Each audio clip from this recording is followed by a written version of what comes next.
Cuando pensamos en posesión demoníaca, muchas veces se trata de algo que tiene su explicación racional. Según el psiquiatra Richard Gallagher, muy pocos casos son realmente reales, y de esos pocos son extremadamente exagerados con lo que sucede. Quien ve verdaderamente las manifestaciones quedan totalmente afectados. Este caso es uno de esos. Esta es la historia no contada de la inquietante familia Ammons, también conocida como el exorcismo de la Toya Ammons, la casa de los 200 demonios. En noviembre del 2011, la Toya Ammons se mudó junto con sus hijos pequeños y su madre, Rosa Campbell, a una nueva casa en un barrio aparentemente tranquilo de Carolina Street, en Indiana. La familia estaba lista para un nuevo comienzo y los niños muy ansiosos por mudarse ahí. Lo que descubrirían es que la casa de sus sueños se convertiría en algo que le hará recordar a sus peores pesadillas. Al principio todo parecía normal y la vida de la familia iba bien. No fue hasta diciembre, en pleno invierno, que comenzaron a experimentar sucesos extraños e inexplicables. La Toya Ammons había notado los grandes enjambres de moscas invadiendo el porche delantero de su casa. Tanto ella como su madre solían matarlas, pero todos los días regresaban y en cantidades mayores aún. Al tiempo desaparecieron, dándole a la Toya una sensación de alivio, pero a pesar de la ausencia, los extraños sucesos persistían. Todas las noches, a la medianoche, cuando todos dormían, oían pasos que subían las escaleras del sótano. En un estado de shock y terror, la Toya y su madre escuchaban cómo los pasos se iban acercando cada vez más fuertes hasta que finalmente llegaron a la cima de la escalera. La puerta del sótano que daba a la cocina se abriría, pero cuando se investigaron los ruidos inexplicables, todo lo que se encontró fue solo la puerta abierta al vacío negro del sótano. Una noche aparentemente tranquila, la Toya se despertó con el sonido de la puerta de su armario abriéndose. Mientras se giraba para inspeccionar la fuente del ruido, vio una figura alta y sombría emerger del armario para salir por la puerta y entrar a la sala de estar.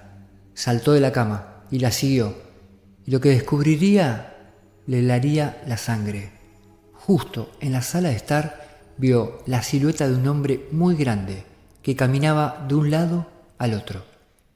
¿Quién era este hombre? ¿Qué quería? Y lo más importante, ¿qué hacía él en su casa? La Toya instintivamente encendió la luz y en un intento de confrontar al intruso, para su sorpresa, aquel hombre misterioso había desaparecido. Asustada y confundida, investigó más a fondo y lo que encontró desafió toda lógica. En el suelo, en el mismo lugar donde aquel hombre extraño había estado caminando, encontró huellas grandes de botas embarradas. ¿Cómo pudo algo posiblemente producto de su imaginación, una alucinación, haber dejado una marca física en el lugar? ¿Acaso esta entidad estaba intentando transmitir algún tipo de mensaje? Y de ser así, ¿qué intentaba decir? Estas apariciones, por misteriosas y desconcertantes que fueran, no asustaron a la familia, solo los inquietó. No fue hasta el 10 de marzo del 2012 que esos sentimientos se transformarían en horror puro y sin adulterar. En la fecha en cuestión, la Toya y su madre estaban organizando una semana de duelo por la pérdida de un familiar, a la que asistirían un pequeño grupo de amigos y familiares.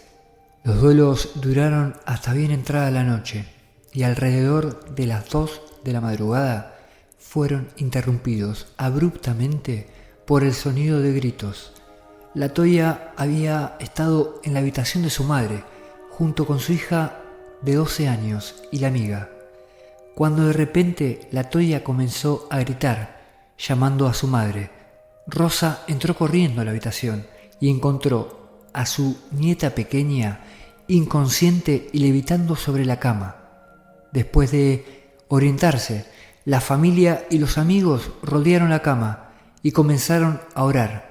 Mientras ellos oraban, la niña fue bajada lentamente hacia la cama. ¿Qué está pasando?, pensó la señora Campbell. ¿Por qué está pasando esto?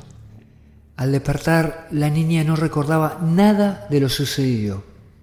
Poco después, los visitantes, visiblemente conmocionados y traumatizados, abandonaron la casa para no regresar. Lo que había comenzado como un lugar familiar se transformó de la noche a la mañana en un lugar de terror y soledad. Sin saber a quién más acudir, la Toya y su madre Rosa llamaron a varias iglesias locales, pero la gran mayoría se negó a escucharlas. Con el tiempo conseguirían una iglesia dispuesta a escuchar su historia, y una vez que se supo la circunstancia, fue innegable. Para sorpresa de la familia, los funcionarios de la iglesia les informaron que lo que estaban enfrentando era una ocupación demoníaca de su hogar.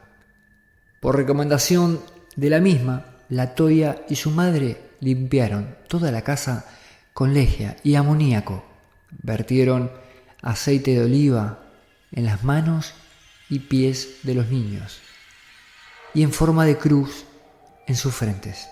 Buscando un poco más de orientación y experiencia, se acercaron a dos clarividentes que les dijeron que su hogar estaba acosado por 200 demonios. Se indicó a la familia que lo mejor que podían hacer era mudarse. Sin embargo, no contaban con el efectivo para hacerlo. No era una opción para ellas en ese momento. En cambio, la Toya, siguiendo el consejo de los médiums, construyó un altar en el sótano que constaba de una mesa auxiliar cubierta con una sábana blanca y sobre ella una vela y estatuas de la Virgen María. También cubrió las paredes del sótano con sal, lo que se creía que agregaba una capa adicional de protección contra los demonios. Vestidos de ropa blanca, la Toya y un amigo realizaron un ritual de limpieza dentro de la casa.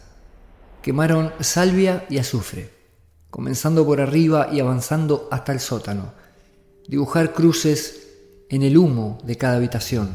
Su amigo leyó el Salmo 91 mientras avanzaban. No temerás el terror de la noche, ni la flecha que vuela de día, ni la peste que destruye al mediodía. Después de terminar con dicho ritual, no ocurrió nada fuera de lo común durante unos 3 días aproximadamente. Pero después la situación empeoró infinitamente. La Toya comenzó a notar que sus hijos empezaban a comportarse de manera muy extraña, sin ningún motivo aparente.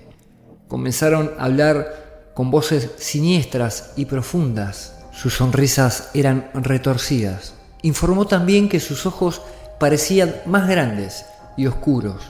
Actuaban como personas completamente diferentes. Cuando las apariencias de los niños volverían a la normalidad, luego de estos episodios no recordarían nada. El hijo menor se sentaba en el armario y hablaba con otro niño que nadie podía ver. El niño diría: ya llevo suficiente tiempo aquí, vine a matar y voy a matar.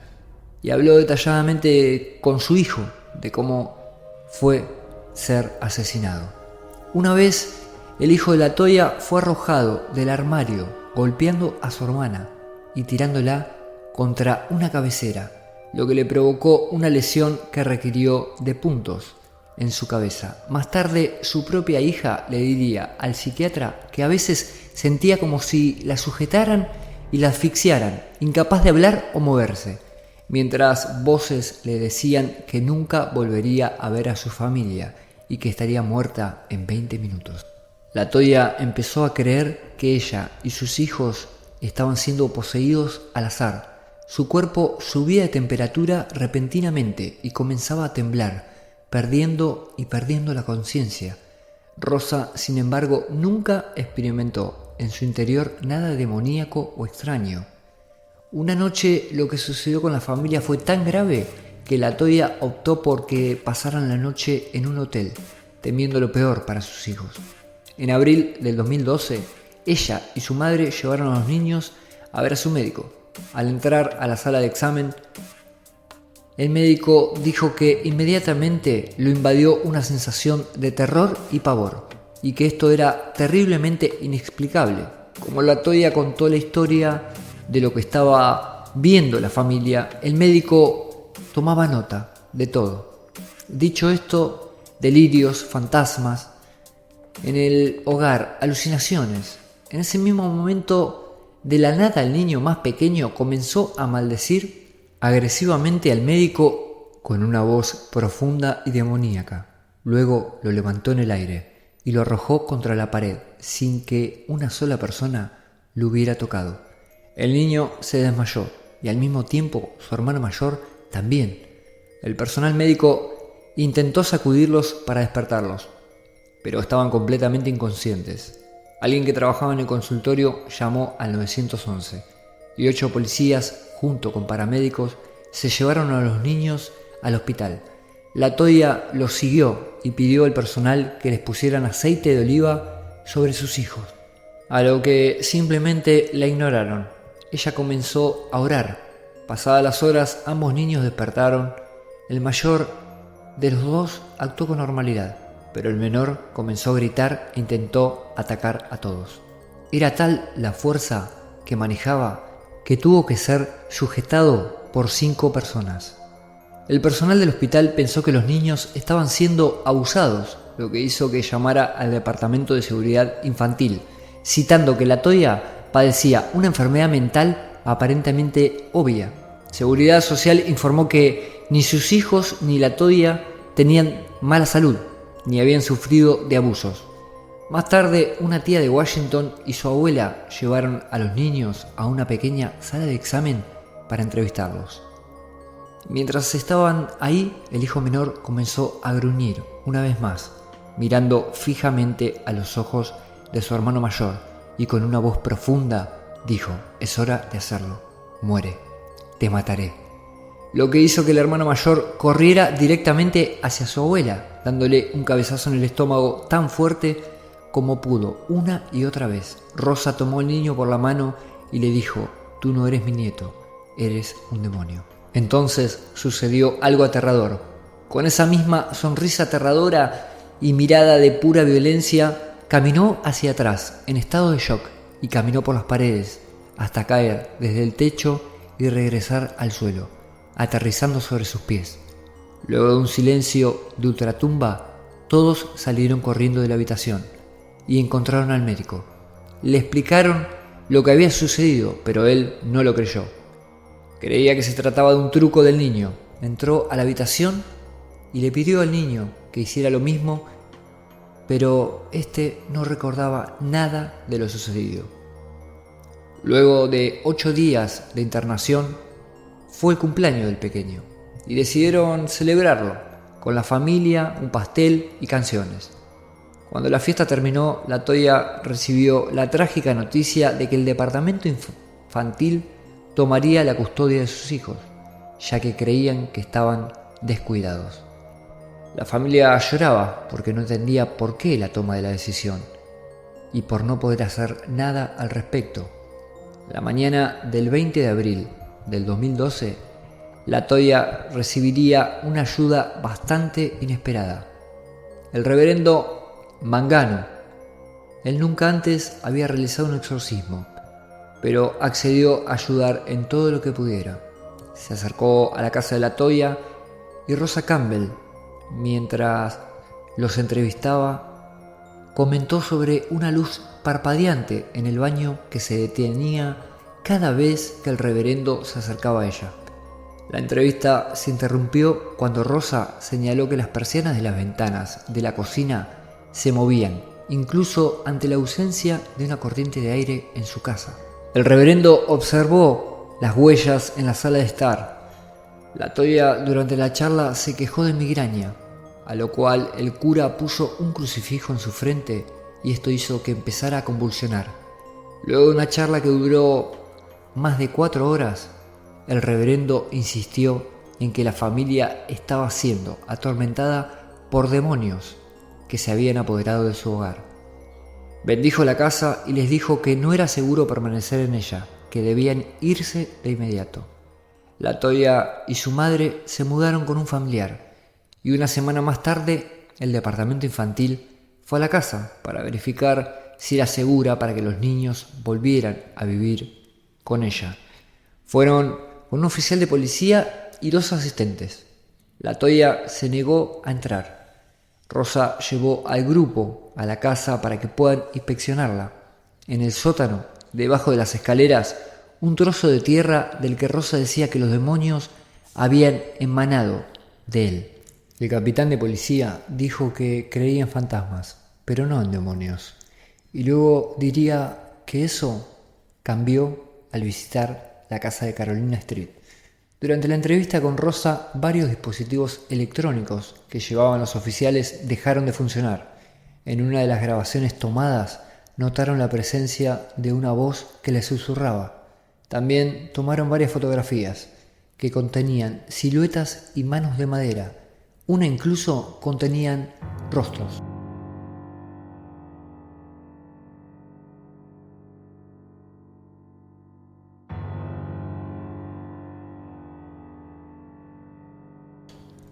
En su casa, el capitán de la policía dijo que la puerta de su garage se negó a abrirse y que el asiento del conductor de su vehículo comenzó a moverse erráticamente por sí sola. Pasaría un tiempo antes de que el mismo grupo, acompañado por otros 2 oficiales, regresara a la casa junto a Samantha, la jefa del departamento infantil. Cuando entraron al sótano, la jefa notó que goteaba un extraño líquido. Al tocarlo se sentía pegajoso y rebaladizo entre sus dedos. El capitán quería revisar la tierra removida debajo de las escaleras en busca de elementos que pudieran estar malditos, para buscar algún tipo de explicación sólida, pero al buscar no encontró nada. El reverendo bendijo sal y les dijo que la esparcieran por todo el sótano, y el grupo regresó. Al hacerlo notó que algo extraño sucedía. El dedo meñique de su mano izquierda comenzó a adormecerse y ponerse blanco. Empezó a quejarse de que no sentía sus dedos y de que los sentía como si estuvieran rotos, y de la nada empezó a sentir una especie de ataque de pánico. No podía respirar. El capitán, que muchas veces antes había visto la verdad de los horrores de la sociedad, se negó a permanecer en la casa hasta pasada la noche y pidió que apresuraran la investigación. La Toya salió de la casa con él. Los oficiales siguieron la investigación en el piso principal. De repente notaron una sustancia parecida al aceite que goteaba de las persianas. Pensando que la Toya pudo haberlas echado para vender su historia y hacerla creíble, limpiaron la habitación y la cerraron durante 25 minutos. Para su confesión, aquella extraña aceite había reaparecido. ¿Podría ser el mismo líquido que su jefa había encontrado en el sótano? Al hablar con el reverendo, este les dijo que en realidad era una manifestación de lo demoníaco. El reverendo tomó notas de lo sucedido y pidió permiso a un obispo para realizar un exorcismo a la propia La Toya, pero su pedido fue denegado. Esa misma noche el cura bendijo toda la casa para limpiarla. A esto le seguía un exorcismo menor, el cual no necesitaba de la aprobación de la iglesia. El ritual consistía en oraciones y llamamientos para que los demonios fueran expulsados. 2 oficiales estaban presentes. Una vez finalizó dicho ritual, los cuales no querían asumir lo que realmente sucedía de todos modos. Uno de los oficiales, tuvo escalofríos todo el tiempo, afirmando que se sentía como si algo estuviera en la habitación con ellos y respirándoles en la nuca. Una semana después de presenciar el exorcismo, la jefa del departamento infantil también comenzó a experimentar problemas pero de tipo médico.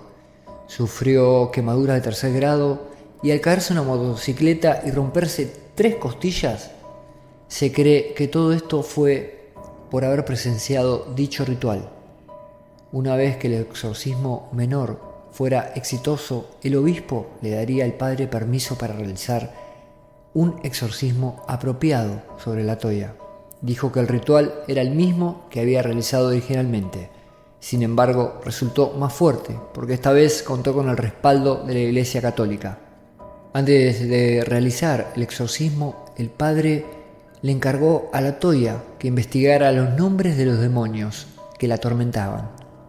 Durante dicha investigación, se quejó de un agotamiento físico. Después de un tiempo pudo localizar los nombres de los demonios. Uno de ellos fue Belcebú, el señor de las moscas. Otros demonios que encontró eran específicamente algunos demonios que solían torturar y dañar niños. El reverendo llevó a cabo el exorcismo a la toya en su propia iglesia. Los 2 primeros fueron realizados en inglés y un tercero en latín.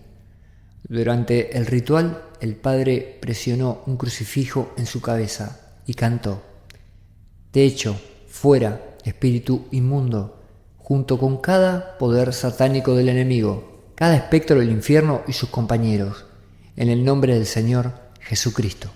Cada vez su voz era más fuerte y debilitaba a los demonios. La toya convulsionaba violentamente, mostrándolos. Durante este tiempo la toya oró, hasta que le resultó demasiado doloroso físicamente continuar. Comparó el dolor que sentía con el dolor del parto, pero afirmó que el dolor no era ni de lejos natural. Finalmente se quedó dormida y el ritual terminó.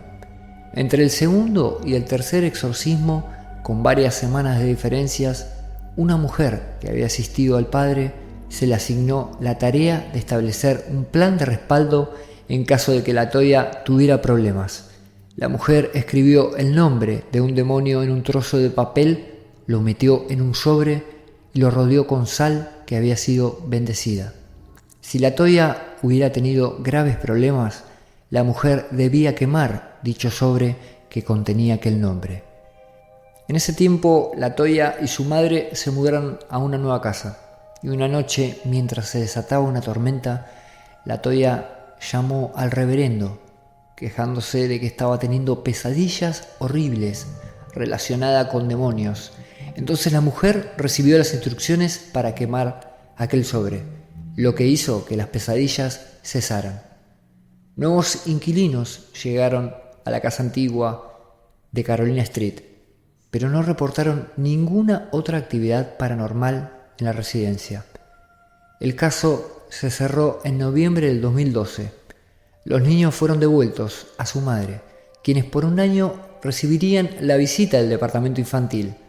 La familia vive actualmente feliz, sin reportar ninguna presencia demoníaca en su nuevo hogar. Solo queda preguntarnos qué fue lo que hizo aparecer estas entidades malignas en el hogar. ¿Acaso la toya se metió en algo que no debería haber hecho? ¿Fue realmente algo invocado dentro de la propiedad misma en algún momento? Como siempre te digo, esta historia es creer o reventar. Déjame en los comentarios tu opinión. Te pido que te suscribas y que no dejes de darle like al video. Eso hace que el demoníaco algoritmo de YouTube lo expanda a más gente. Nos vemos en el próximo video. Que duermas bien.